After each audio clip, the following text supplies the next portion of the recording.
welcome to another episode of the A-List Music Club. I am your host, the game changer, Wes Truth. And as always, with me are John and Dominic. How's it going tonight, guys?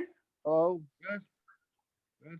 All right, yeah, and of course, this is the show where each week one of us picks a different CD or album or playlist or whatever, and we all check it out. So this time it was John's turn. So go ahead and tell us a little bit about what you picked. I picked another personal favorite of mine. Oh man. Urge Overkill, called Saturation. It came out like 93, I think. Yeah. I mean, anxious to hear what you guys have to say. I like it. Feeling you guys didn't. Yeah. John, Yeah. I couldn't get through it. I could not get through it. I listened to the first 4 songs and I said, I just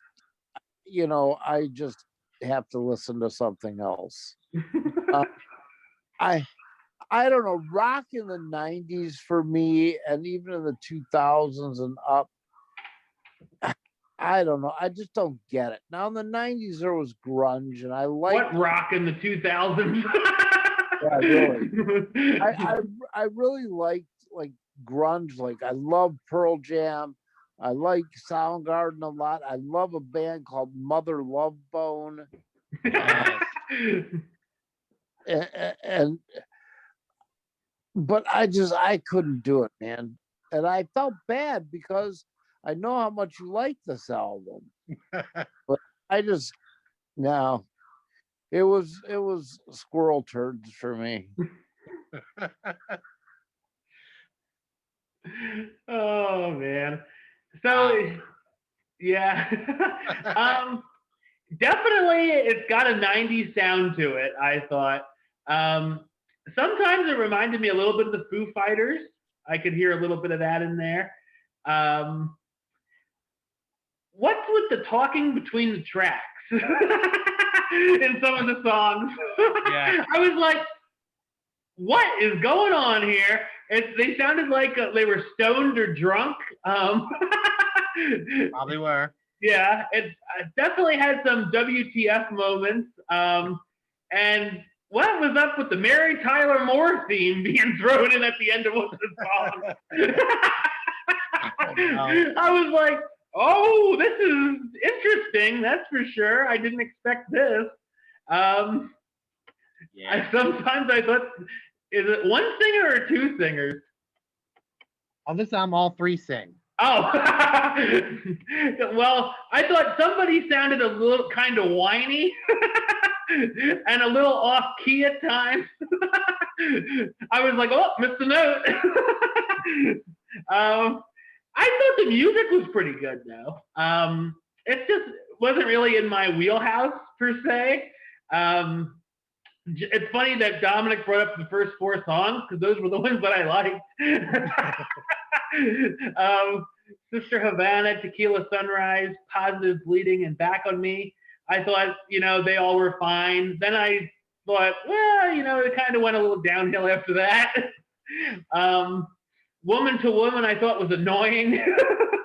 And I thought, like, when he's talking, I can barely understand what he's saying. Bottle of Fur, I thought was okay, but felt it went on a little too long. Crack Babies, I thought was a funny title.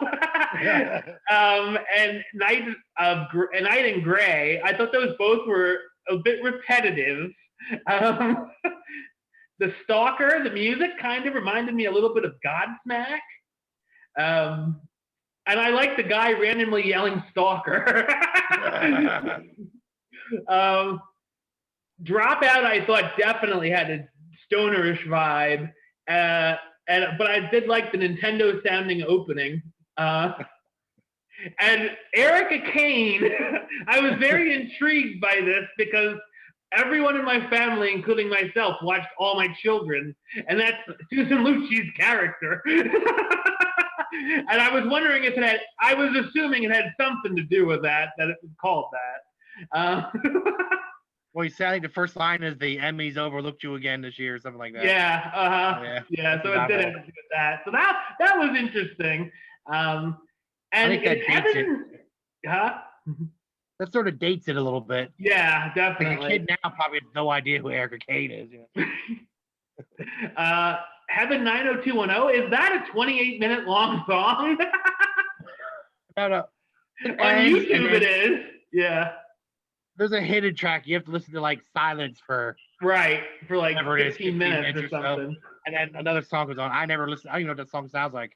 Well, I'll tell you, I skipped ahead to the hidden part on YouTube, and it definitely could have stayed hidden. I don't have the patience to sit through all that silence. Right? Yeah. And it's like all after like 15 or 16 minutes. Yeah. I'll pass. Yeah, you're not missing much, believe me. Yeah, so I mean, it's not something that I'd listen to all the way through again. Maybe I'd put like a couple of those first couple songs on my Wes's Extraordinary playlist, but yeah. So yeah, another mixed bag, I guess you could say, for me. Yeah. I liked it more than Dominic, at least.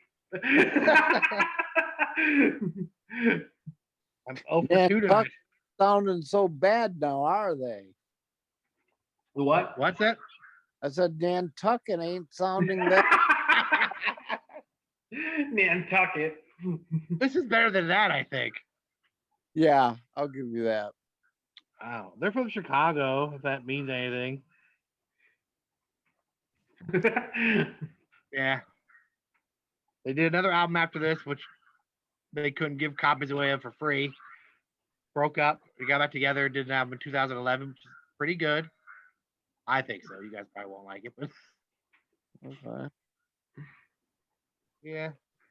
It's sort of a word of mouth band, how I heard of them.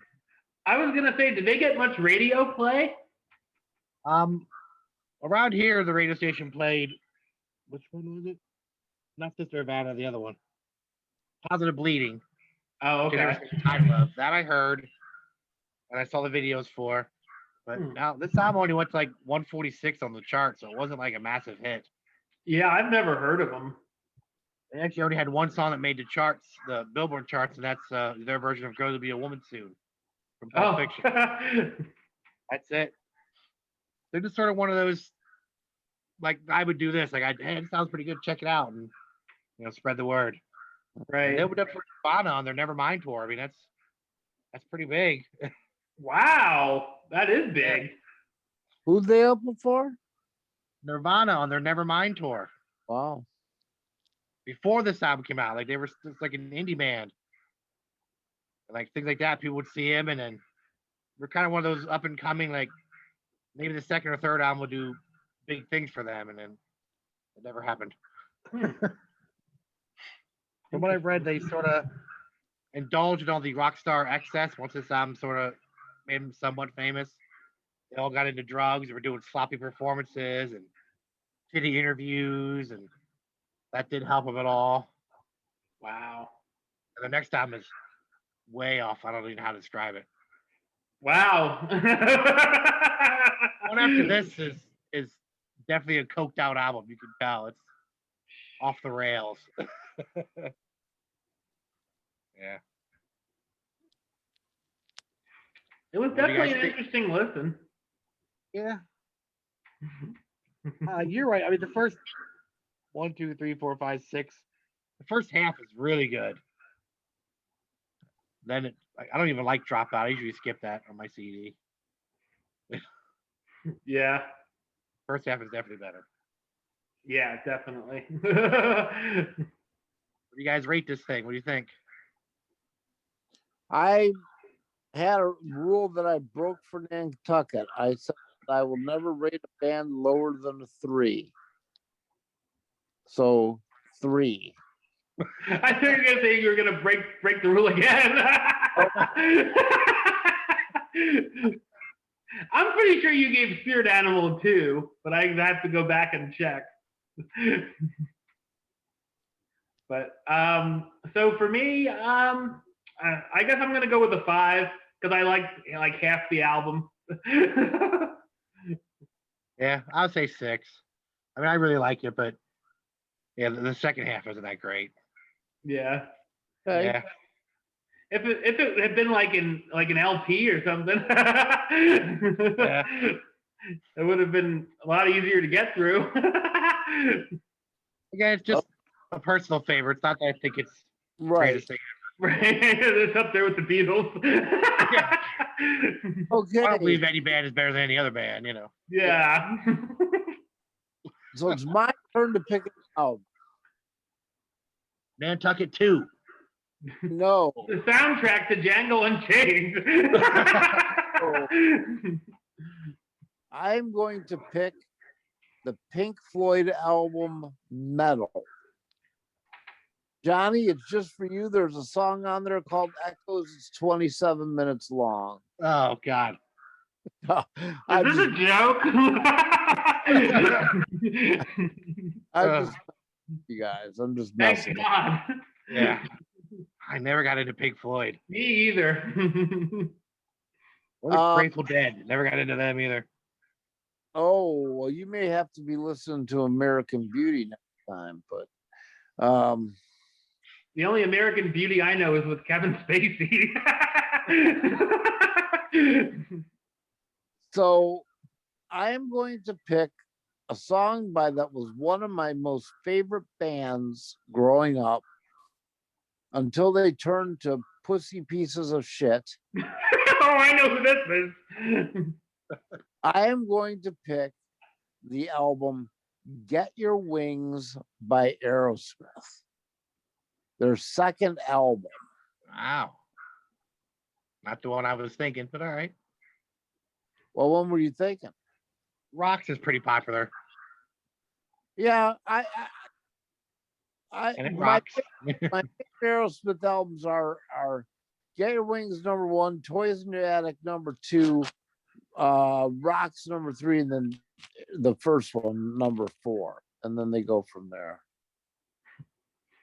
You know, but yeah. Do you know this album, John? I haven't. I don't know if I listened to it all the way through, but I like Aerosmith, so. All right. This is back when they were really good rock and roll, and not You're My Angel. And I don't want to I miss can't that. stand. Oh God, I can't stand that song. Oh, And now Steven Tyler's older and looks like an old lesbian woman, you know. he does. All right, so we will be back next week with our thoughts on Aerosmith. So, John, you want to tell us a little bit about your podcast? Yeah, a weekly podcast called We Like Wrestling Podcast. It's, 4 guys sit around discussing wrestling, classic pay-per-views, current events, anything wrestling related. We're on Spotify, iTunes, Apple Music, wherever you find podcasts. We have an Instagram, a Twitter, and a Facebook. We Like Wrestling Podcast. Awesome. And of course, for me, you can subscribe right here on YouTube, youtube.com/westside515. New reviews going up, so check them out. Like the show on Facebook, facebook.com/WestTruePaylist. And of course, you can follow me on the Twitter and Instagram @WestAlist. Until next time, truth out.